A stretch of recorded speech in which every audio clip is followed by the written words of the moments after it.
as we play more and more with programming, we notice we're managing a lot of data. And these data, they come in massive quantities, or sometimes 1, sometimes 5, sometimes 10, 20, 30, 40. So we utilize arrays everywhere and anywhere we can to make our life as programmers much easier. However, the base array is really limited. So a normal array that we have, let's say here I created a variable called a. Let me just go on my pen. I created a variable called a, and it had a size of 4. So you could see the elements 0, 1, 2, 3 here. If I ever wanted to go further and add more elements, well, this is not possible because this part of the memory does not belong to my array. So to be able to expand the size of this variable a, I would need to create another variable, a temporary variable, which creates an array, normally double the size. We're not going to go into the specifics of why, but yeah. And when I created this array, the next step would be to copy each value inside that new array. So 0, 1, 2, 3, etc. Now I have extra room to add any other values I want, such as 4, 5, 6, 7.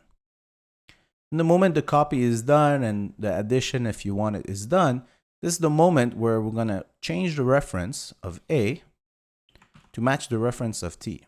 So this is not going to point to that arrow. We're going to let the garbage collector delete it, erase it, free up that memory, and we're going to make A point to the same location as T. And this is how we expand our array memory without changing our variable.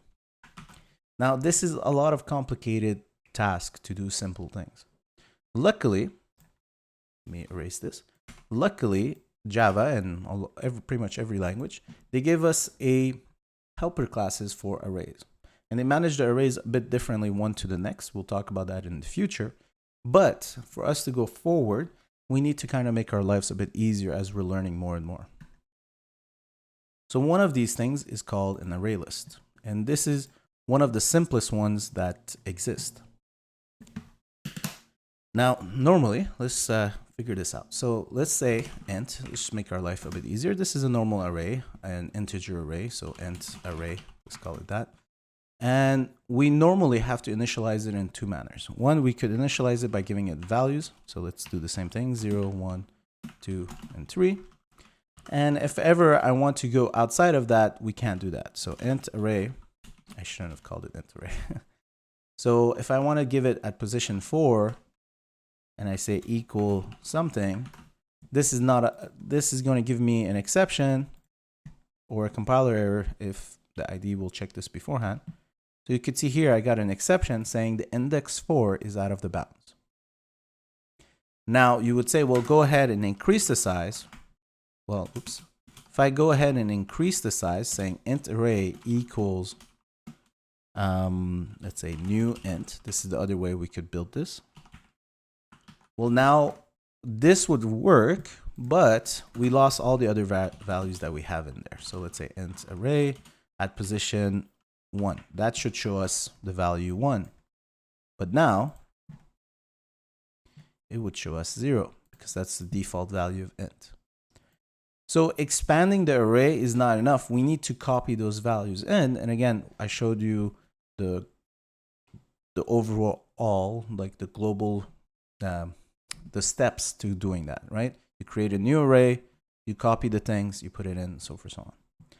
So this is really problematic. We have to always give it an initial size or initial values, and it can't get bigger unless we do the extra legwork for it. So comes in this amazing thing we call ArrayList. It's one of minis.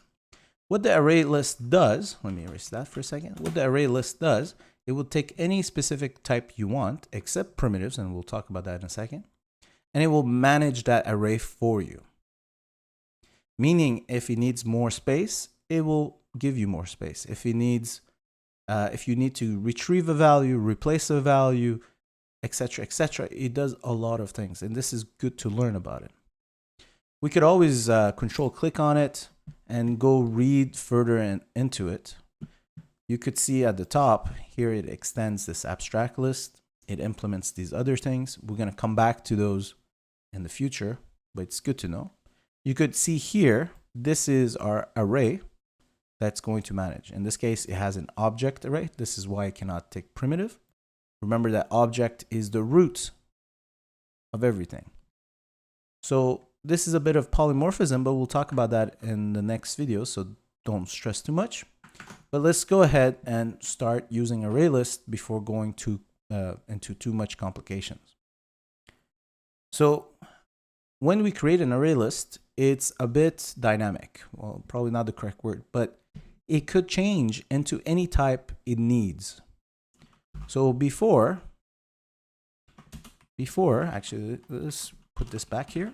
We had to specify what the array is going to be by saying int. We're doing the same thing inside the array list, but we do it inside this little less than, bigger than symbol. So if we wanted to have a primitive type, we cannot. Let's try this out. Int, let's say my array equals new array list. Now, we're going to talk about this, but first thing you'll notice is this int over here is giving me an error. It cannot be primitive type because we're using polymorphism, but we'll talk about that in the next video. But the only thing that's allowed in there is objects. Any type of objects is allowed in there. But you have to mention it so it could figure out how much space memory it needs. So for us to be able to utilize int, if you guessed it, we're going to use the helper class for int.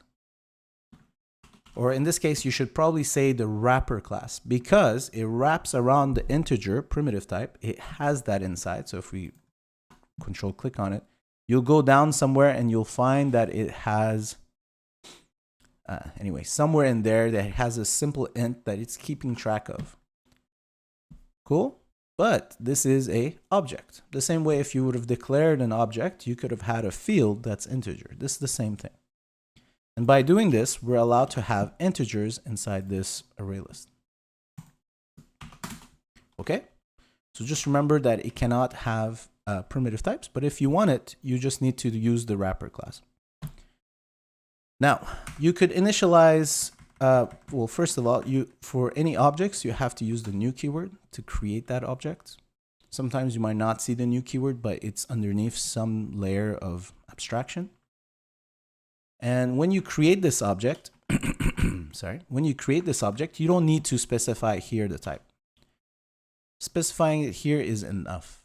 Over here, you don't need to.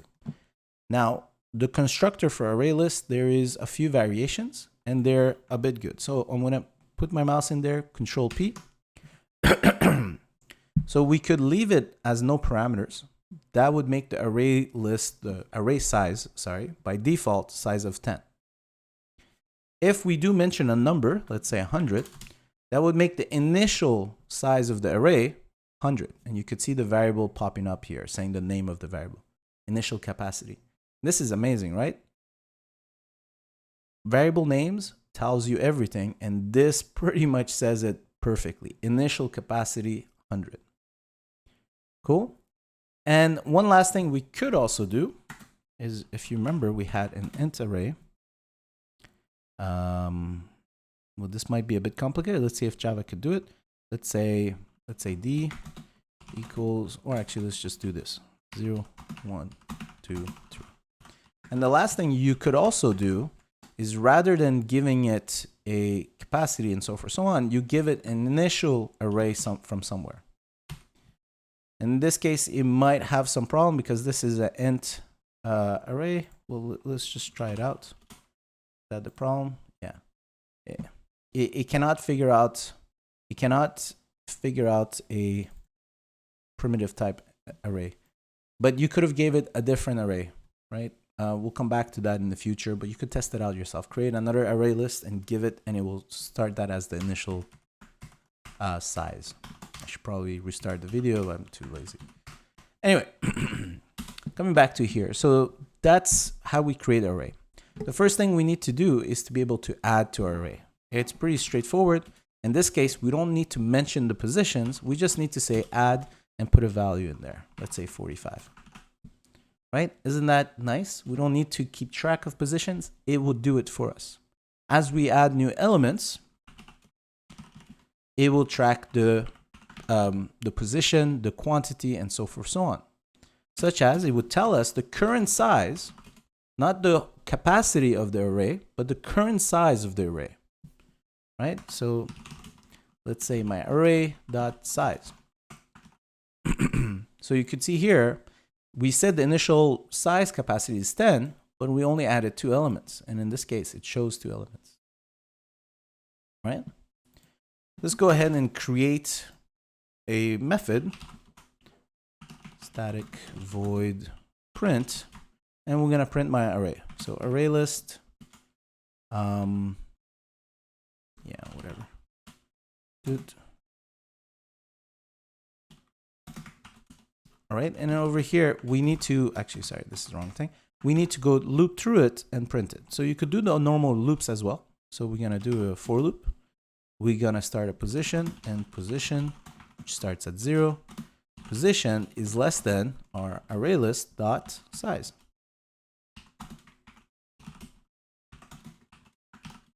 Right? The same thing as a normal array. Now, the cool part is, as our array gets big, the size will get big, so we don't have to manage, copy, do anything. But if you look inside the code of my array, let's say if we go to add, let's go add. So you could see here, if the element, if the length matches the current amount that we have, well, then it will grow. It's calling this method of its own. And we could go and see how it works, etc., etc. There's a lot of code. We're not going to go over it in this video, but you could check it out. The code is pretty straightforward. I don't think there's anything that's weird to you yet. Anyway, so we're printing this out. So let's print it out in a fashion that's an array. So we're going to start it out with a little bracket and maybe a space as well. And then over here, we're going to print out the value. So let's say array list. And this time I want to get a value at a specific index. So we could say get. And you see here, we could say the specific index position 0, 1, 2, 3, 4, so on. So here we're going to put that. And then at the end, actually this is skip lines. And at the end, we want to close off our bracket. And maybe I want to give some spaces and etc. I don't know, whatever you want to play around with this. Let's put some spaces. It's fine. This is good enough. So if I print this out, rather than printing out my size, here we're going to say just print. And we're going to pass my array. Doop, doop, doop, doop. So you could see here the values are being shown, 45 and 23. I didn't need this extra space here. Let's just do that. Cool. So now we could add elements and we could print it out. And we could print it out many times. So let's say at the beginning, after the 45, and after the 23. Maybe we're going to put println here so it does in the next line. So initially, my array was empty. I added 45. Then my array, added 23. And then I printed the full array. So that's add. We could, let's add a few numbers. So let's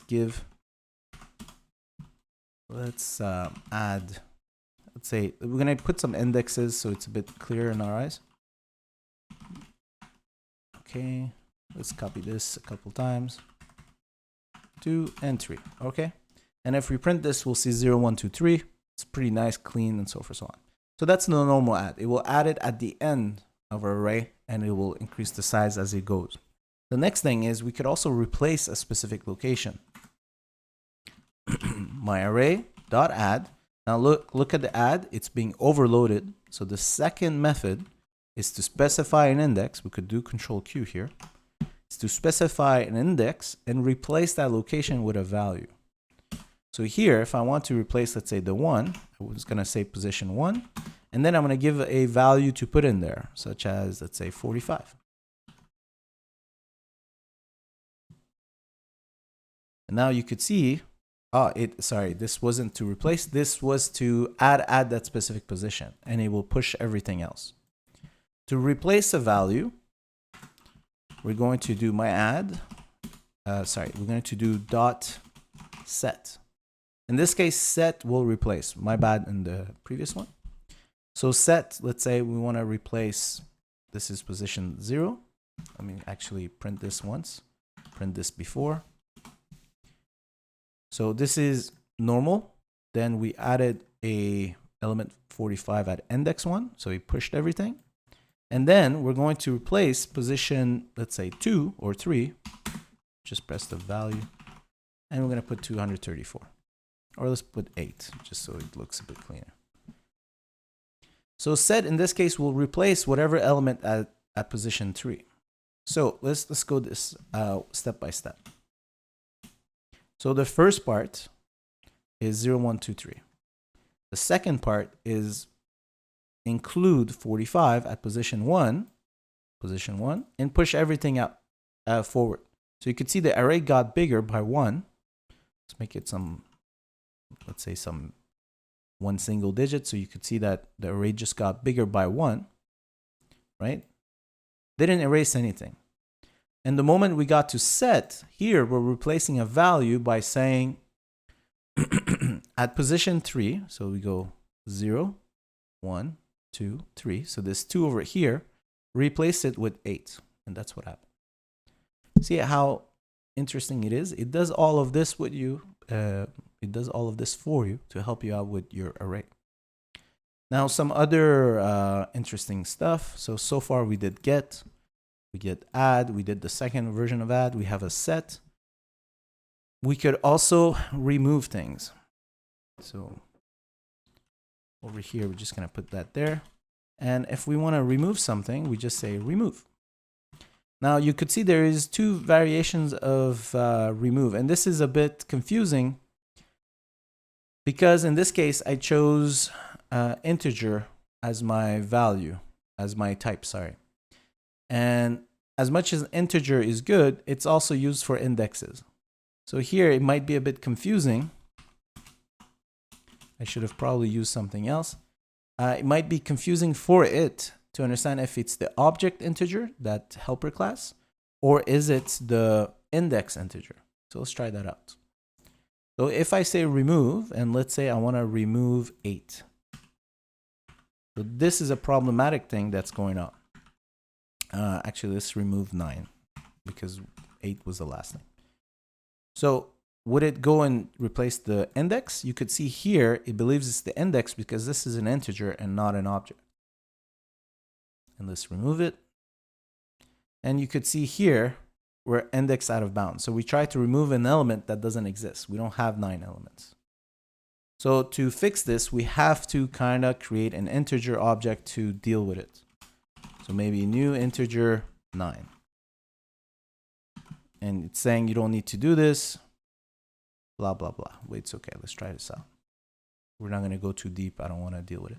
So this time, it knows that it's an integer type of the wrapper class, the wrapper class. And it's going to go and find the first occurrence and erase it. So you can see here, the first occurrence of 9 has been removed. Otherwise, you will take it as the value 9, the integer, which is the position, right? Control. Sorry. So we have 2 of them, the index, which is an integer, or the object. And 9 normally is an integer directly. It's a primitive type. So to make it not confused between these two, we said new integer and so on. Can I just erase this and put 9? No, it has to be there. Okay. So that's for removing. We could also clear our array. My array.clear. And this is a nice one too because it would erase everything inside my array. So we could reset our array back to being nothing. Any other functions that I wanted to tell you about? Yes, a couple other ones. By the way, this remove, before we forget, again, I said it was the first occurrence, right? So what would happen if I have multiple occurrences of the same thing? So let's add a couple trees. Maybe this tree, I'll move it up to here. Okay, let's check out our array before we do anything.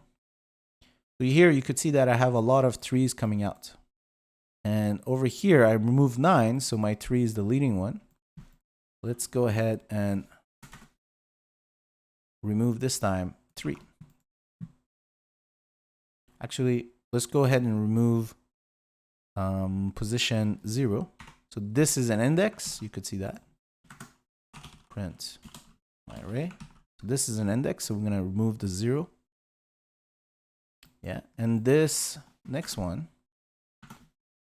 well, let's just copy this whole thing. And this next one, we're going to not remove 0, but the first occurrence of a number. So in this case, we're going to say new integer. I want you to remove the first occurrence of 9. Sorry, 9. There's no more 9. So here, it couldn't find it, so it didn't erase anything. Actually, that's a good example. We're going to keep that. And here, we're going to remove the first occurrence of 3. So now, you could see that the first 3 is gone, but there's 2 more 3s. So if I do this a couple more times, it's going to show it here. You could see that the second 3 is gone. So notice this is the first 3 that's being deleted, the first occurrence. The second occurrence, which is this 3 over here. And now we're at 823. We clear it. We're good. Cool. Before the clear, let's try some other methods that's interesting. My screen is a bit much with so much things to do. Actually, you know what? We could do print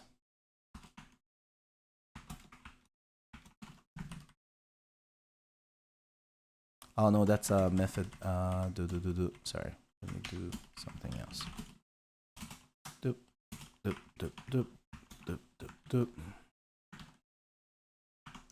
Just so that we don't confuse ourselves with what's going on the screen, I should have done this from the start.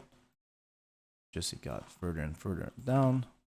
And again, come back to the video, pause it, rewind it, slow it down, do whatever you need. You could even speed it up, right? 8, and we'll come back to, well, let's just do it now. So again, so you could see at position 8, we're removing another 3. Position 7, we're removing another 3, and so forth, so on. Some other methods that's good and convenient for us. Let's say before we clear everything, we're gonna copy all of this so I don't have to redo it. And let's say this is 8.1. Okay. Another convenient method is to ask, does it contain a specific value? Does it contain a new, in this case, again, remember it's the wrapper class, doesn't it contain this object? We're at 8. Does it contain, let's say 9, which does not contain. And in this case, we could bring it to our screen. Right? So here we're not asking anything about the array. We are, sorry. We're asking, does it exist inside the array? So let's say,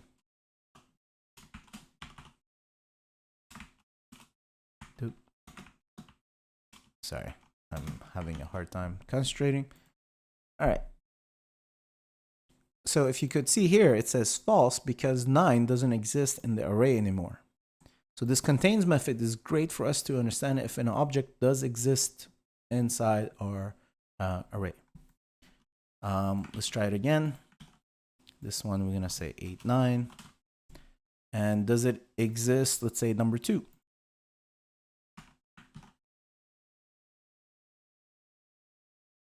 And you can see here it's true, right? We could also request the index of a position. We could ask for the index of a specific value. There we go. So I'm gonna just copy this and put that here, and we could say index, and you could see here that we have 2 methods. We have some other stuff, but this is for future. But index of and last index of. Now that's pretty convenient. Index of is going to give you the first occurrence. So here, this is not too good because my array is a bit deleted, but let's go, let's say, to number 4. So right after 4, we're going to do this.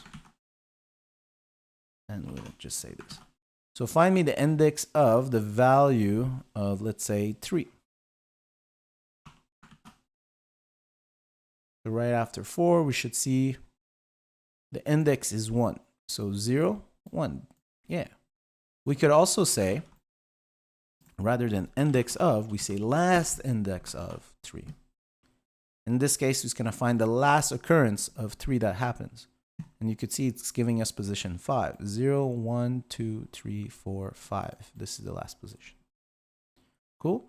See, an array list becomes really useful because I don't have to manage it at all. And it gives me a lot of convenient methods. And over here, we just saw a few of them.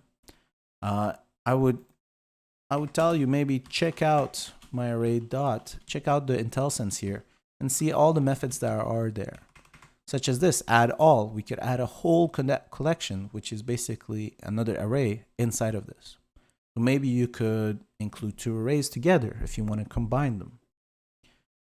There's clone. There's some of these I don't want to go over. Is the array empty? This is another important one.